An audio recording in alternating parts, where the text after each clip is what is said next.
nangyari naman o. Tama naman problema sa bike yaw. Animal git. Ayaw, wow. So ngayong adlaw guys, ayusin natin to. Babayluan natin ng bago yung ano niya, yung pinyon, kadina. Hugasan natin. Yung spokes pala mga guys, palit din tayo. Hub. Rotor disc, palit din tayo mga guys. And then, wash out na lang ah. No, hugasan ka na lang.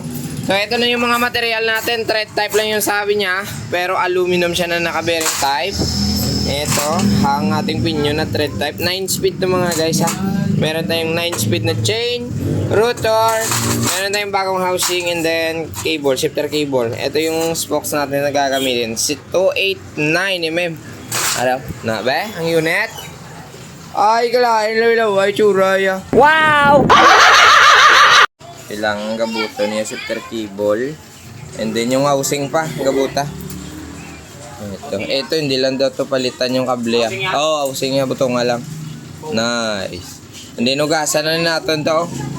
Ito, ipiswit ito kay mangutod. Baka di karoon sa ano, sa spokes. Dahil nga sobrang higko niya, at syempre kikion eh. Pariya, di siya. Ay mga guys, kailangan mo na nating ugasan. Oo, tatanggalin natin yung mga karidkid nga nakadikit. Yun di puta.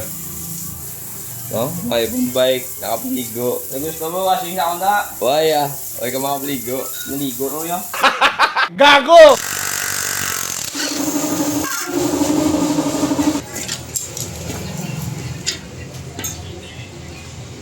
And then, magpuputo na tayo. Ayan.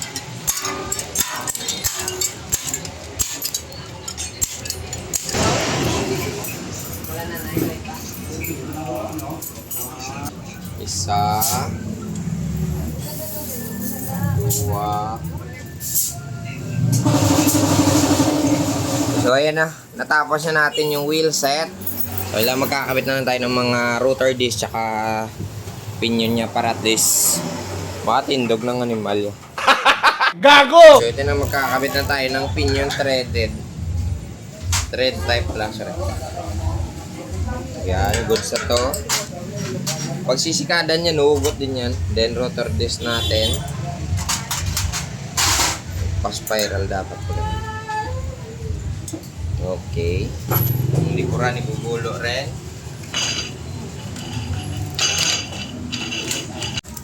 Yan, ito yung gusto ko. Magana na. Oh, see? Simple. Lagyan natin ng stopper. Magsusuka tayo ng housing dito. So bigyan natin ng clearance. Dapat hindi ito mababali. So pag ganyan siya. So ito, putol muna. Tapos putulan, maglalagay rin tayo ng stopper dito sa dulo. Yan. Ito ikakabit na natin. And then yung kable dito, ipapasok natin. Ayan. Yan na. Dito na tayo magkahabang sa dulo. Ito na. Pumasok. And then ilalak na natin dito sa dulo para at least hindi siya mag-shift ka, hindi siya magkakabos. Diba? Ito. Ito na, higpit na. Yun. Lagyan natin ng tawag natin mais na puti. Yun, para secure rin. Hindi mo magtuslok-tuslok yung mga kamot. Nice one. So, ayan na guys. Natapos na natin yung unit. Wow, natapos hugasan. Natapos natin siya pag-upgrade. Nagpalit tayo ng mga pisang-pisa niya. And then, eto na yung resulta. Naging bike man ang iya itsura. Yari po ata. Gago!